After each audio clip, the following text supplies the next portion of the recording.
ঈদ পুনর্মিলনীর আয়োজন করেছিল modern Pythian games Bangladesh. শনিবার রাজধানীর আগারগাঁওয়ে আয়োজিত অনুষ্ঠানে প্রধান অতিথি হিসেবে উপস্থিত ছিলেন হামদর্দ ইউনিভার্সিটি বাংলাদেশের অধ্যাপক ও academic chair doctor Monowar Hossain Kazemi. অনুষ্ঠানে সভাপতিত্ব করেন মডার্ন পাইথিয়ান গেমসের উপদেষ্টা শেখ মোহাম্মদ রেজাউল করিম। বিস্তারিত দেখুন প্রতিবেদনে। প্রাচীন অলিম্পিক পূর্ব প্রতিযোগিতা হলেও হারিয়ে যাওয়া পাইথিয়ান গেমসকে বিশ্বব্যাপী নতুন করে পরিচয় করিয়ে দিতে নাম দেয়া হয়েছে মডার্ন পাইথিয়ান গেমস।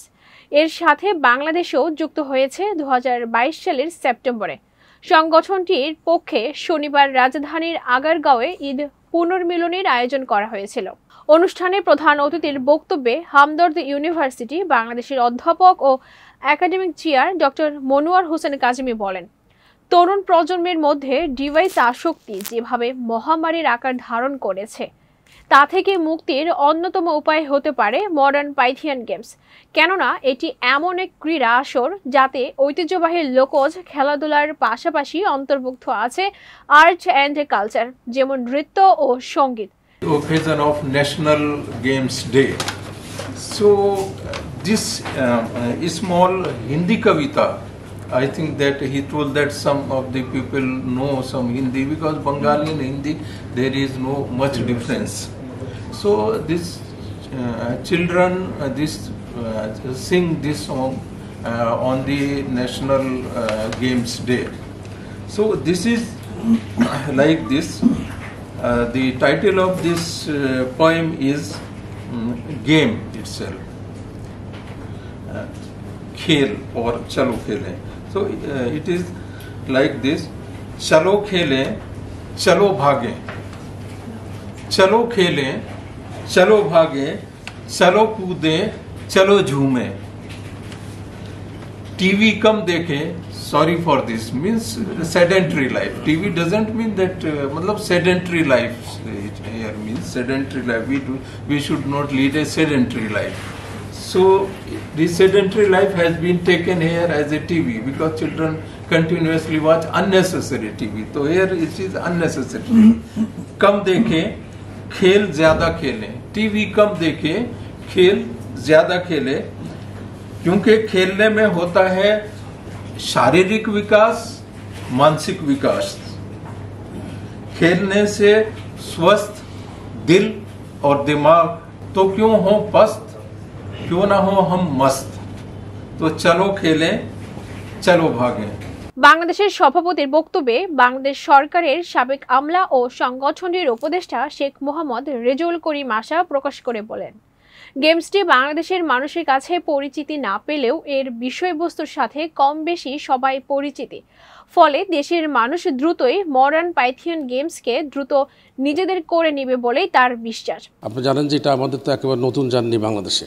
তা আমরা ওই যে সমস্ত আমাদের যে আমাদের যে খেলাধুলা ছিল, গান বাজনা, আমাদের সেই ভাটিয়ালি পল্লীগীতি, আমাদের সেই গানেরও দরকার, আমাদের যে অরিজিনাল কালচারটা আমাদের দরকার। আমাদের যে স্পোর্টস কিছু হারিয়ে যাচ্ছে, এই হারিয়ে যাওয়া গান বাজনা এবং স্পোর্টস, এবং আমাদের কিছু এর মধ্যে কিছু ইনোভেটিভ আইডিয়াও আমাদের থাকবে যে আমরা কীভাবে ফিজিক্যালি ভালো থাকতে পারি, কীভাবে আমরা মনের দিক থেকে ভালো থাকতে পারি।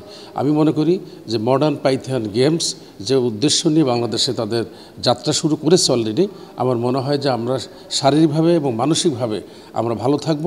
এবং আরেকটা কথা যে আপনারা জানেন যে মডার্ন পাইথিয়ান গেমস যে আমাদের যে উদ্যোক্তা, আমাদের প্রেসিডেন্ট, উনি ইন্ডিয়ান এবং যথেষ্ট একটা ইফোর্ট দিয়ে উনি কাজ করছেন, এবং সারা বিশ্বে অনেকগুলো আছে দেশ আছে যার সঙ্গে জড়িত হয়েছে। এবং আমরা মনে করি যে আমাদের পার্শ্ববর্তী দেশ হলে ভারত, এবং বাংলাদেশ এবং ভারতের মধ্যে একটা সম্প্রীতি আরও জোরদার করার জন্য একটা বিশাল প্ল্যাটফর্ম হচ্ছে modern Pythian games. Modern Pythian games Bangladesh অনুষ্ঠানে যোগ দেয়া দুই অতিথি ইন্ডিয়া বাংলাদেশ ফ্রেন্ডশিপ ক্লাবের সভাপতি নাসির উদ্দিন ও ক্রীড়া সংগঠক উদয় হাকিম মডার্ন পাইথিয়ান গেমস দ্রুতই দেশের মানুষের বিশেষ জায়গা করে নেবে বলে আশা প্রকাশ করেন।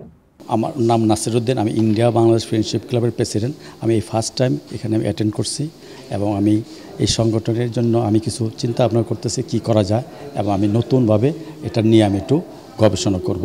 এই জন্য যারা আমাকে দাওয়াত দিয়েছে তাকে আমি সবাইকে ধন্যবাদ আসসালামু আলাইকুম। বিশেষ করে যে সাইবার অ্যাডিকশন, এটি কিন্তু আমাদের বর্তমান সমাজকে বা ভবিষ্যৎ সমাজকে আমরা দেখতে পাচ্ছি যে খুবই একটা হুমকির মুখে ফেলে দিয়েছে।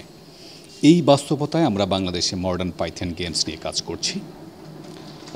এই পাইথন গেমসটা অনেক আগে গ্রিসে প্রচলিত ছিল, সেটাকে আমরা একটু মডার্নাইজ করে বাংলাদেশে ইন্ট্রোডিউস করছি মডার্ন পাইথন গেমস।